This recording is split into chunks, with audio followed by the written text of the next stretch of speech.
Bienvenue pour cette nouvelle plongée au cœur d'un sujet brûlant, la cyberguerre, transformée, on peut le dire, par l'intelligence artificielle. Ce qu'on a analysé, ça montre une accélération assez folle, une vraie course aux armements technologiques. Tout à fait, et notre mission, si on peut dire, c'est de comprendre comment l'IA est devenue à la fois une arme redoutable pour les attaquants et puis aussi un bouclier indispensable pour ceux qui défendent. Ok. Et avant de démarrer, peut-être juste un petit point rapide sur les termes. On entend souvent parler de virus, de malware. Oui, bonne idée. C'est vrai qu'on mélange parfois. Le virus, stricto sensu, c'est un code qui se réplique, qui s'accroche à d'autres programmes. Le malware, c'est beaucoup plus large. C'est le terme générique pour tout logiciel malveillant. Les rançongiciels, les spyware, les chevaux de Troie. Et là où l'IA a vraiment mis le turbo, c'est sur la complexité et la diffusion de ces malwares, justement. D'accord. Alors, entrons dans le vif. La méthode classique de détection, celle basée sur la signature d'un malware qu'on connaît déjà, elle est de plus en plus à la peine. Oui, clairement. Elle est dépassée. Pourquoi ? À cause de ce qu'on appelle les malwares polymorphes. C'est du code qui change sa propre structure pour ne pas être reconnu. Ça existait déjà avant, mais c'était compliqué à faire, j'imagine. Réservé à des experts. Voilà. Exactement. C'était pas à la portée de tout le monde. Et c'est là que ça devient vraiment préoccupant. On voit apparaître des IA comme WormGPT ou FraudGPT qui permettent de générer ces malwares sophistiqués sur demande, presque en langage naturel. Oui, c'est ça qui est frappant. Ça abaisse considérablement la barrière technique. Ça met des outils très puissants entre les mains de beaucoup plus de monde, même moins expérimenté. C'est une sorte de démocratisation de la menace, si on veut. Et l'IA, elle n'accélère pas que la création, elle accélère aussi l'attaque elle-même. On parle d'exfiltration de données réussies en moins d'une heure, dans près de 20% des cas. C'est fulgurant, et il ne faut pas oublier l'ingénierie sociale qui passe aussi à la vitesse supérieure grâce à l'IA. Les deepfakes audio, vidéo, ils deviennent bluffants. On a tous entendu parler de cette arnaque incroyable à 25 millions de dollars déclenchée par une voix clonée par IA. Ah mais cette histoire est folle. Et ça ne s'arrête pas là. L'IA peut aussi générer des emails de phishing ultra personnalisés, très ciblés, notamment pour le whaling, la chasse à la baleine, où on vise spécifiquement les dirigeants, les gros poissons, parce que le gain potentiel est énorme. Bon, face à cette vague d'attaques boostées à l'IA, est-ce que la défense arrive à suivre ? Est-ce que l'IA défensive est vraiment efficace ou on est condamné à courir derrière ? C'est la grande question. Ce qui est fascinant, c'est que l'IA défensive, elle change les règles du jeu. On oublie la chasse aux signatures connues, on passe à l'analyse comportementale. C'est-à-dire ? L'IA apprend ce qui est normal sur un système, un réseau, un poste de travail, et elle va chercher les anomalies, les comportements qui sortent de cette norme. Un processus qui se met à chiffrer plein de fichiers d'un coup, une connexion vers une adresse suspecte. Ah d'accord, donc elle peut repérer une menace même si elle ne l'a jamais vue avant, une menace inconnue, un 0D. C'est tout l'intérêt, repérer des choses nouvelles, imprévues. Et elle ne fait pas que détecter.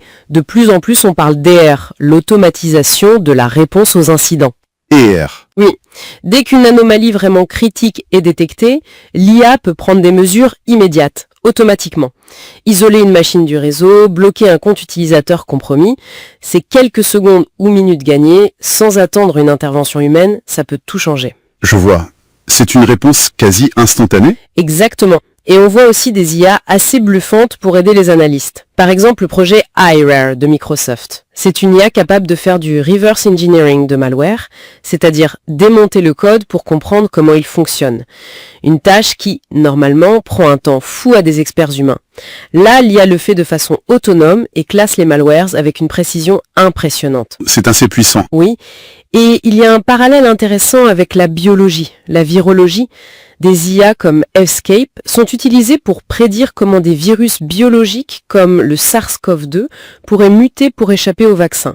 Dans les deux cas, cyber et bio, l'IA arrive à décrypter des schémas d'évolution très complexes, là où l'humain seul serait un peu dépassé par la masse de données. Impressionnant. Mais cette course technologique, elle crée aussi des problèmes, non ? On a d'un côté une IA offensive qui devient plus accessible, Oui. Même pour attaquer des PME, par exemple.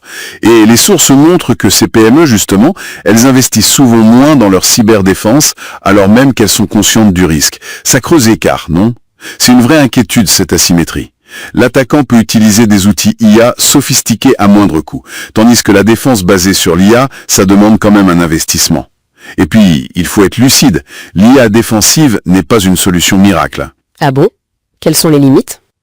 Elle peut se tromper, faire des faux positifs, bloquer quelque chose de légitime, ou pire, des faux négatifs, rater une vraie menace. Elle dépend énormément de la qualité et de la quantité des données avec lesquelles on entraîne. Et elle peut elle-même être attaquée. Attaquer l'IA qui est censée nous défendre. Comment? Par exemple, avec ce qu'on appelle l'empoisonnement de données. On va lui fournir des données d'entraînement piégées pour la rendre moins efficace ou pour lui faire accepter un comportement malveillant comme normal. Ou alors des techniques d'évasion pour créer un malware qui sait spécifiquement comment tromper cette IA-là. Donc, sécuriser les modèles d'IA eux-mêmes, ça devient un enjeu critique.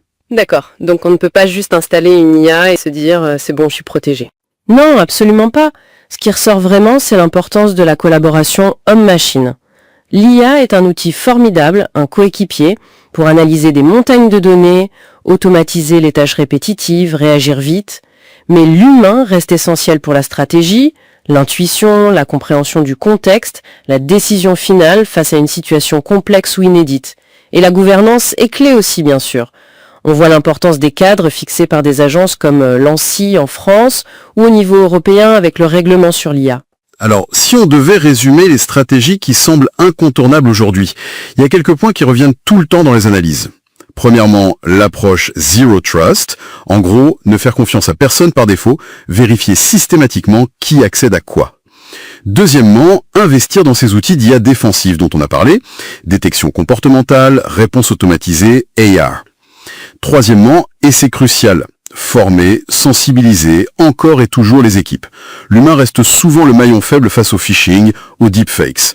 Il faut aussi renforcer l'authentification avec le MFA, l'authentification multifacteur. Et enfin, quatrième point qui devient majeur, protéger les systèmes d'IA eux-mêmes contre les attaques spécifiques. D'accord, donc pour conclure cette plongée, qu'est-ce qu'on retient? On est clairement entré dans une nouvelle ère de la cyberguerre, façonnée par l'IA. Les attaques sont plus rapides, plus intelligentes, peut-être plus démocratisées aussi. Mais les défenses évoluent aussi, elles deviennent plus prédictives, plus réactives. La clé, ça semble être cette adaptation constante et cette synergie indispensable entre l'humain et la machine. Exactement. Et peut-être pour laisser nos auditeurs avec une dernière pensée un peu provocatrice mais soulevée par les sources IA, au-delà de cette course technologique effrénée, il y a la question de l'impact environnemental. Toute cette IA, qu'elle soit offensive ou défensive, elle demande une puissance de calcul énorme et donc beaucoup d'énergie. Est-ce que la protection de notre monde numérique, qui est devenu vital, ne risque pas de se faire au détriment de la planète? C'est une question de fond qui commence sérieusement à se poser. Une question essentielle en effet. Merci pour cet éclairage.